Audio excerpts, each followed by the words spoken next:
Hello, welcome back to the channel. Today we're going to be doing The Rings of Power Season 2 Episode 4 entitled Eldest. I've been a little off, I've been away for a little bit because I got sick twice. I went on holiday, so now I'm back and I'm a bit far behind because we're on Episode 4 and of course this week the last episode of Season 2 comes out. But I think we should just get into this review on Episode 4. So the episode begins with Elrond's company who are set off to Eregion. Galadriel seems bitter about this.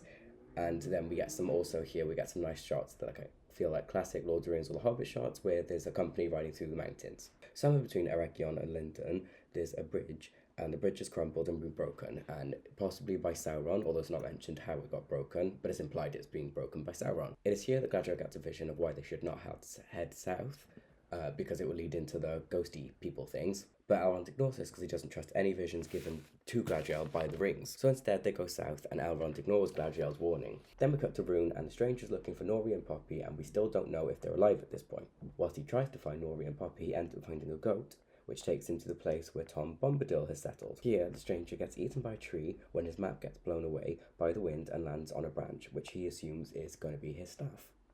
Also, it's interesting here that the way the stranger gets eaten by the tree is the same way that Merry and Pippin did in the Two Towers. So I don't know if that was like an intentional callback, but it just showed that some trees in Middle-earth will eat you if you get too close. And then we cut to Nori and Poppy, and yes, they did survive, which I'm glad, but they're still being pursued by the riders, but they escape from being seen by these riders by jumping off a cliff, the same way Elrond did in the beginning of this series. It is here that they run into a new character called Nobody, but his real name's Merry Mac, and they seem to be setting up a thing with him and Poppy, whilst Nori stands there watching a little awkward, like a little third wheel, which I found very funny. Merry Mac, after some light blackmail by Nori, agrees to take them into the village. And it's here we see more world building. We see Half-Foots living in the desert, which kind of reminds me of Gerudo Village from Zelda. It's here that we get the line, "This doesn't seem natural," to Poppy and Nori, who are wanderers. Then, the leader of these people, called the Stewards, comes out. They know that people in the desert are looking for them. I'm not sure how they know this, but they do. So, Nori and Poppy go ahead and plead their case as to why they shouldn't be thrown out of this village. It is here actually that Nori begins the monologue that we heard in the teaser trailer and the first trailer, but where it seems like it's going to be a kind of epic speech for Nori to give within the trailers, what they chose not to show was how they actually interrupted Nori mid-monologue with the leader of the Stewards. And she has a funny line here because she says, "I said one good reason." She didn't want a whole monologue. Then the Stewards actually mistake the wizard, the stranger, for the Dark Wizard after Nori and Poppy say they're friends with the wizard. This leads to the leader tying them up because she doesn't trust them because she hasn't given them a chance to explain that they actually mean the stranger and not the Dark Wizard, because as the leader of the Stewards says, the only wizard we know around this place is the Dark Wizard, who they've just said they're friends with. So it's interesting to me that they don't actually know about the other wizards, these Stewards, but they do know about the Dark Wizard, and the riders somehow looking for Nori and Poppy, but they don't know about Tom Bombadil, possibly. We then cut to aforementioned Dark Wizard. He's being informed by the riders that the star is more powerful than anticipated as he conjured the sandstorm, which we saw in the previous episode. And then he's going towards the hermit being, which is Tom. So clearly this Dark Wizard knows about Tom Bombadil's existence and other people don't. And it's interesting they call him a hermit. The riders here are also saying that they still can't find the halflings, so the Dark Wizard instructs them to try and find the halflings. However, we still don't know who this Dark Wizard is in this episode or the next. So they haven't actually given us a name of whoever this is, although it has been theorized, as I mentioned in my last episode, that it could be possibly Saruman or the Witch King. They're the theories, but we still don't find out here. We then cut to another place in Brune where Tom rescues the stranger from the tree, much like I think it is Gandalf that rescues Merry and Pippin. The stranger then has a bath, and in the background you can hear Tom, who is seemingly talking to himself, but he's kind of using different voices, as we do hear a female voice. And a lot of lines from the trailers are used here in this conversation. Tom is and has magic. He lights all the candles up in once and has control over fire. He seems to know how to command the tree and says he's been here for a while, and he calls himself the Eldest. He says that he was there before the river and the trees and remembers the first raindrop and acorn. What I find interesting is that he doesn't seem to know who the stranger is, though. And it is here that stranger now thinks that he wasn't meant to find the stars in Rune like he was in the first series, but instead he was meant to be finding Tom. And now wants Tom to help him and guide him with learning magic. But just in case those of you don't know who Tom Bombadil is, like I didn't before I did some research on him, let's have a quick little history lesson. If you do know Tom Bombadil, skip ahead. If you don't, stay and listen. So I think the first thing we could probably agree on is he's a very powerful being. He is the eldest being of Middle Earth. In the Third Age, he dwells in the valley of the Withy Windle, in the depths of the old forest east of Buckwood and close to the dangerous Barrow Downs. It is basically insinuated that he is the first thing that was living, or the first living creature to inhabit Arda. And not Adar, Arda.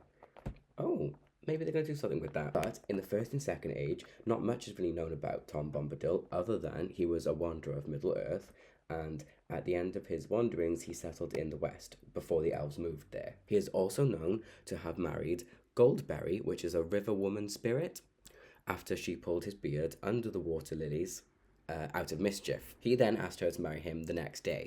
And I think maybe this could potentially be the voice we did hear when the stranger was in the bathtub. Maybe it was Goldberry.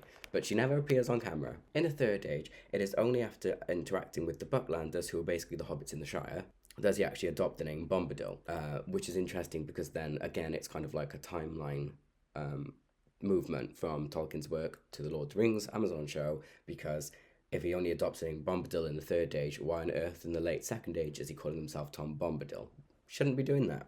And I find interesting in the Third Age that it's actually Tom Bombadil that commands the tree to release Merry and Pippin, not Gandalf, or it might have been Treebeard in the films. Here, Frodo is also with them as they stay with Tom for a couple of days, which wasn't shown in the Peter Jackson films, which kind of sucks because I thought that the Peter Jackson films were rather loyal to the books, but I guess he took Tom Bombadil out, and I'm not sure where the timeline would have been because quite quickly in the films, Merry and Pippin, Frodo and Sam get split up, but in the works of Tolkien, as I've now discovered, Merry, Pippin, Tom and Sam all actually go to Tom Bombadil's house together. And in his house for a couple of days when they stay with him, Tom puts on the One Ring and doesn't vanish, which I think is really interesting and shows his power and his age, I suppose, because most people who put on the ring obviously turn invisible and Sauron can try and look for them. But Tom didn't vanish. Also, when Frodo puts it on, Tom can still see him. So Frodo doesn't appear to vanish before Tom Bombadil's eyes, which I think is, again, only showing the power of this being. Overall, I think he's basically like a god, kind of like a god status being, but he keeps himself out of the way and doesn't involve himself in the whatever's happening within Middle Earth. I guess this show, obviously, he's involving himself to somewhat with whoever the stranger is, but mostly he just stays out of the way. Okay, back to the episode. So, they are interrupted by the riders. Tom then says that the stranger is not the first Istar that has eaten honey by his fire. He goes on to say that years ago there was another, the Dark Wizard. So he too is an Istar, so maybe this is probably Saruman, and he went to Tom Bombadil to kind of guide himself and learn magic the way that now this stranger is, who I really hope isn't Gandalf, but it looks like he probably will be. Anyway, the stranger asked what becomes of the Dark Wizard, and Tom says he controls much of Rune, and he just hungers for more, which again is kind of like Saruman, but I hope it's not. Tom says that this Dark Wizard needs an ally far more powerful than himself. So this could be alluding to Sauron. The stranger actually does say Sauron, with like a Sauron. So is this stranger Gandalf? I tell you, if the Dark Wizard turns out to be Saruman, and the stranger turns out to be Gandalf, then I think this would be disappointing. But after 2 seasons of wondering who the stranger is, and now 1 season of wondering who this Dark Wizard is, if it does turn out to be just Saruman and Gandalf, I don't know why they would do that. Anywho, Tom seems worried that if the Dark Wizard and Sauron become one, all Middle-earth will be ashes. And it's interesting to note here that the tone set in this prequel series is quite a serious one at times, which I guess they have to do because to them, these characters in that moment, this is serious. But when it's a prequel show and we know how things play out, it doesn't feel as serious to me, at least. Of course, though, the show has had a tendency to kind of veer off the path of Tolkien's work, so maybe this is why I could be feeling more serious, the show, because we don't really know if they're going to stick to the works, because sometimes they don't. So they could do something stupid. I know they're not going to kill off any of the major characters, but they have already messed around with timelines and changed plot lines and storylines. So, okay, maybe they're trying to make it serious because they're trying to make it their own, and we have to just go along for the ride. We then cut to Elrond's company, and they run into a grave called the Barrow Downs. So those who don't know, this is an area of low hills located east of the Shire and the Old Forest, or what will eventually become the Shire and the Old Forest. So again, little history on the Barrow Downs. If you don't know, like I didn't, so I had to do my research. If you do know, again, skip ahead, but if you don't, watch and stay and listen and learn. So the men made these in the First Age. They served as resting places for the men of the North, as well as the Dunedain, until evil spirits called the Barrow Rights came along. In the Second Age, as the Númenóreans begin to establish colonies in Middle-earth, it is the Barrow Downs where the Dunedain emigrants from Númenor first settle. Elendil eventually incorporates the Barrow Downs into his kingdom of Arnor, and this is where currently Elrond's company are. But as they stay here in the show, it's a grave of lords and kings. Elves feel no rest here at all, and rightly so, as they are attacked quickly by these Barrow Rights. I think it's one or two of the company of the elves here die, and Elrond figures out you can't actually defeat them with their weapons, you have to use their own weapons against them to banish them. It is here we see the shot from Gladiel's vision that is now coming to pass.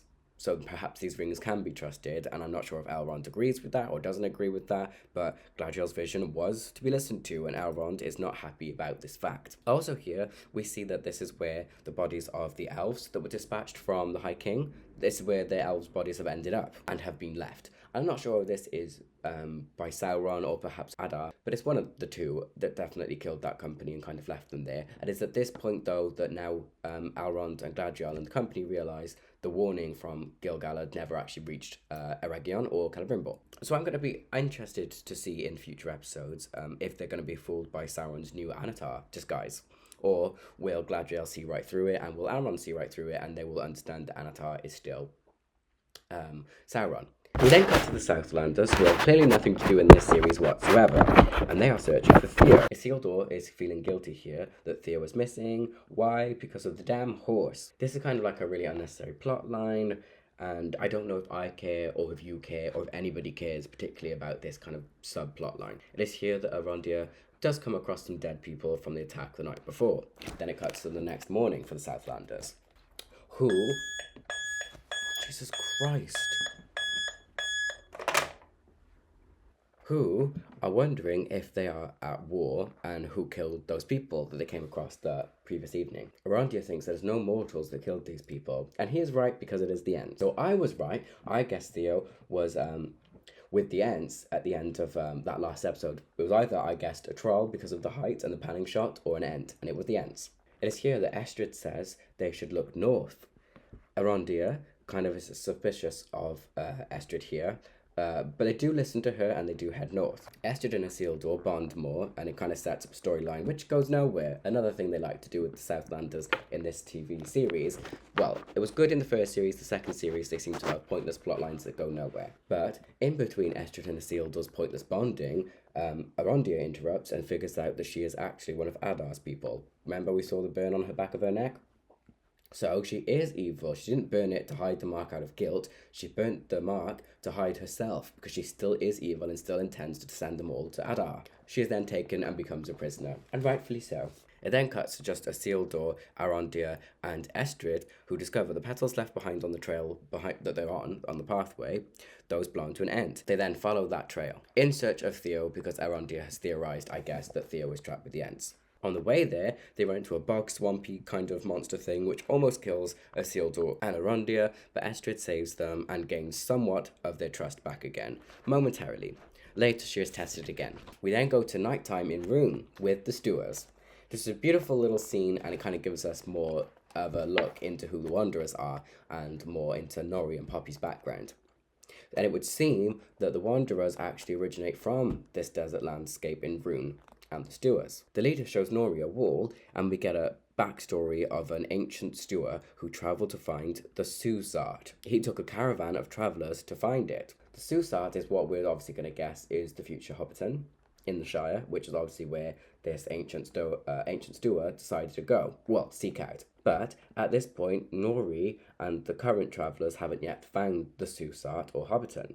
But I bet they will by the end of this series. If they do a third and fourth and fifth as planned, I'm sure Poppy and Nori, who may or may not survive, but if they do, I'm sure that they will end their storyline finding the Shire and settling down there. Nori says that this ancient steward never found it, and they are still wandering. The ancient steward didn't find the Susat, and they don't have a home. It is here then that the riders crash into the village, and they slap the leader and ask where the Half-Foots are. After the leader just bonded with Nori, she decides not to turn them in. The riders leave with a warning to them, though, and they say, "Do you know why we wear these masks? Defy the Dark Wizard and you'll find out." This is intriguing, but not discovered or revealed in this episode or the next, or until at least episode 7, as we still don't know why they wear the masks, and we still don't know what the Dark Wizard does to them, or people. And then cuts to Galadriel and Elrond, who talk about Galadriel's ring once again. This, I feel, is starting to get a bit repetitive. How much scenes do we need of Galadriel and Elrond discussing these rings? Galadriel, again, is woohoo for the rings, and Elrond is like, no, we don't need to trust them. Here, Galadriel also says about more sacrifices to come, and we see, in a little flashy, a series of flashes, we see Sauron's helm, Elrond with a sword at his throat, and I believe Eregion surrounded by orcs. And they pull a statue down, and Halbrand, again, not Anatar, there in Eregion. Which I guess is kind of meaning that Galadriel won't believe Anatar if she comes across Anatar, because she's just had a vision that shows Halbrand there in Eregion, which of course we know he is there, even if he is in an Anatar disguise now. It is here that the two still don't see eye to eye, and they aren't agreeing about the rings, but they do bond here. Finally, then an elf interrupts them and says that they hear drums. We then cut to Estrid's test. Isildur unlocks Estrid's chains, and this is at night time. She fails the test, however, pulling a sword on Isildur and saying, "I'm sorry." However, Arondir was waiting for this and was stood nearby with an arrow placed, aimed at Estrid, ready to kill her. She worries she'll be cast out, and Isildur says he won't let that happen, and then Estrid is slapped by the Ent right across the field into a stone, and she ends up unconscious. Here is where we see the Ents attacking. So they're attacking not just orcs, but also humans and elves, it would seem. And it's here we get to learn they are against anyone who has ever harmed a tree. We also get a first ever look at a female Ent, which is the one from the trailer. In the Two Towers, you'll know the Treebeard says how the Ent's wives are lost. So it is kind of cool that we actually get to see a female Ent this time, but how do they get lost? Anyway, the two Ents we do see here are going to say that they're going to attack everybody. They ask what the weapon is for, and Isildur says to fell orcs. The male Ent says there was an army of them, maiming and murdering as they marched. He's on about the orcs here, including felling trees and destroying trees. This is why the Ents are so angry and killing everybody in their path. And apparently kidnapping Theo instead of killing him. We then find out her name is Winterbloom, this female Ent.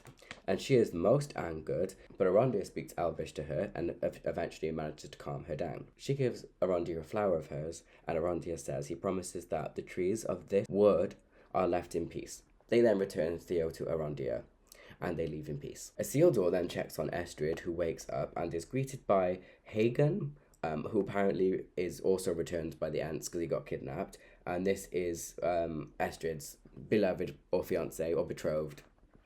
So that ends the pointless love story of Estrid's character, and also it ends Estrid's journey within this show. And overall, I think that she was a very pointless character, and a sub-narrative that went nowhere because Isildur did not end up with her, and I feel like they just wasted everybody's time with that. And I say this because what did Isildur actually gain from this? Literally nothing. His character does not progress. There's no story progression for him with Estrid, and to some extent, the whole of the Southlanders' storylines have been pointless. Again, they fridged Bronwyn to make Arondir's story be one of revenge. And I thought that maybe in this episode we would see a different version of events, like maybe they would give him more to do. But I have seen up to episode 7. I'm waiting for the latest episode, and no, his story has literally been about avenging Bronwyn and taking down Adar. It feels to me the writers did not know what to do with them unless there was a female character involved. For example, Bronwyn with Arondir and Estrid with Isildur. Pointless female characters in the end, sadly, because they go nowhere and nothing happened for the male characters, other than the fact they're now sad about women who have left or died. Anyway, Arondir now, reunited with Theo, says he will keep another promise by hunting down the person who killed Theo's mum, and which is Bronwyn. Basically, he's going after Adar. And he does ask Theo to go with him, who says he has promises of his own to keep. And that ends Theo's storyline so far. It is a nice touch, though, that when Bronwyn used to be in the show and she had that musical theme with Arondia, they play that here over the top of Arondia and Theo's little bonding moment where they go their separate ways. So that was a nice touch. For some reason here as well, Arondia calls Theo the Lord of Palankia. I'm not sure why. It's not like Bronwyn's family were lords and ladies, so I don't know why he says that Theo is a lord of Palankia, or however you say that. And to be honest, I don't really care at this point, because Theo was not enjoyable in the first season. I had nothing to do in this season other than be kidnapped by a tree. The episode then concludes with Elrond's company, who have stumbled upon the Orc army. The Orcs are in Eregion, which is Elvish land. The company seems to think that Sauron and Adar are in league with each other, and they're going after Eregion. And I think it's here that Elrond questions if they're at war, and Elrond's guess would be right, but not in this episode. But why are the orcs in Eregion? Well, at this point, I believed it was because Adar sent 2 of his orcs to track Halbrand, who ended up in Eregion, so that's where Adar has gone. And I'm pretty sure at this point as well that Adar had figured out that Halbrand was Sauron, which is why he sent the orcs to track him. And then when he ended up in Eregion, I think Adar knows Eregion is where Celebrimbor is and knows that they can make powerful weapons. So he sends his army over there. Doesn't really matter anyway, because Galadriel says that they are all at war because orcs have, gone on to Elvish land. So that instantly means war. Then an arrow comes out of the darkness and shoots one of the elves in the company. Galadriel uses her ring Nenya to actually heal him, then provides a distraction for them to escape with Nenya, who Galadriel gives to Elrond at this point. She tells them to get to Lindon so they can warn the High King about the orc army approaching on Eregion. Galadriel then fights the orcs successfully whilst her horse stands and does nothing. It's too bad her horse didn't have the spirit of the Isildur's horse to kick some orc ass. Galadriel is then pulled off her horse by Adar. Okay, that was the end of this episode, Eldest, number 4. I shall edit this one hopefully today and have this released today, which is the 2nd of October for me. I will hopefully get on to doing episode 5 and 6 and 7 before long. Obviously not this week. The last episode comes out this week, which is kind of a bummer, but I couldn't help being ill or going on holiday. So we'll have to just watch my review if you want to after the series, which is not what my plan was, but it is nonetheless how things have turned out. So far, I'd say I'm still enjoying this 2nd season, and I'm hopeful for a 3rd season, which I did actually see was renewed. Yay! I obviously can't speculate about how I wonder how this episodes are going to pan out, because I have obviously seen 5, 6, and 7, so I know how the episodes are going to pan out. So I guess I'll just look forward to talking to you and discussing with you about those episodes when I come on to doing them. Alright, thank you. If you enjoyed this, I will probably at some point make a playlist where I'll have them all neatly in one as my first ever TV show review, like fully complete review of a TV show. This will be my first ever one. Okay then, until the next episode, bye.